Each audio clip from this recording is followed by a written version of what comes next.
বিখ্যাত কুখ্যাত doctor Asif Nazrul sir. বাংলাদেশে কতজন ভারতীয় এই দেশে চাকরি করে? আমরা পত্রিকায় বলি 26 লাখ ভারতীয় চাকরি করে। বাংলাদেশের ছেলেরা চাকরি পায় না, রাস্তায় রাস্তায় ঘুরছে, আর ভারতে সেখানে চাকরি করছে। একদম ঠিক কথা বলেছেন doctor Asif Nazrul sir. Asif Nazrul sir, আপনার কিন্তু এখন হর্স পাওয়ার, আমরা যে বলি না যে হর্স পাওয়ার, যে ডক্টর আসিফ নজরুল স্যারের কিন্তু এখন হর্স পাওয়ার আছে। কারণ কি, যে তিনি আইন, বিচার ও সংসদ বিষয়ক মন্ত্রণালয়ের দায়িত্ব আছেন, তিনি বৈদেশিক কর্মসংস্থান মন্ত্রণালয়ের দায়িত্ব আছেন, এবং তিনি সাংস্কৃতিক বিষয়ক মন্ত্রণালয়ের দায়িত্ব আছেন। তার মানে কি, যে বাংলাদেশের মেজরিটি, বাংলাদেশের মোস্ট পাওয়ারফুল ব্যক্তি হচ্ছেন ডক্টর আসিফ নজরুল স্যার।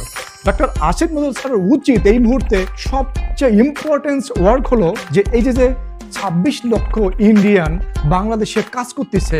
কেন কাজ করবে এরা? কেন কাজ করবে এরা? বাংলাদেশে লক্ষ লক্ষ বেকার যুবক আছে। এই 26 লক্ষকে আইডেন্টিফাই করুন আপনি আগে, সবচেয়ে আগে 26 লক্ষকে আইডেন্টিফাই করে তাদের দেশে তাদের রিটার্ন করুন, এবং যারা আমাদের দেশে যে বেকার ছেলেমেয়ে আছে না, তাদেরকে আপনি ওইখানে অ্যাপয়েন্টমেন্ট করুন। জনগণের সামনে এই কথাটা বলতে বলতে মুখে ফেনা তুলে ফেলেছেন। এখন একটা সুযোগ পেয়েছেন, হয়তোবা জীবনে এই সুযোগ নাও আসতে পারে।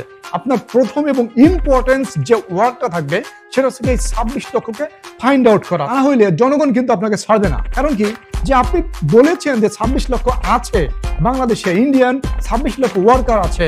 এই 26 লক্ষকে আপনি এখন সুযোগ পেয়েছেন, এখন তো আপনার আইডেন্টিফাই করা উচিত। যদি আপনি আইডেন্টিফাই করতে না পারেন 26 লক্ষকে, তাহলে জনগণ কিন্তু আপনাকে প্রতারক বলবে। কারণ কি, যে আপনি জনগণের সাথে প্রতারণা করেছেন। আপনি বলেছেন 26 লক্ষ আছে, 26 লক্ষ আছে, কিন্তু এখন চান্স পেয়েও আপনি সেই 26 লক্ষ আইডেন্টিফাই করেন নাই। জনগণ কিন্তু আপনাকে ছেড়ে দেবেন, আপনাকে প্রতারক বলবে এবং ধোঁকাবাজ বলবে এবং আপনার মুখে থুতু দেবে।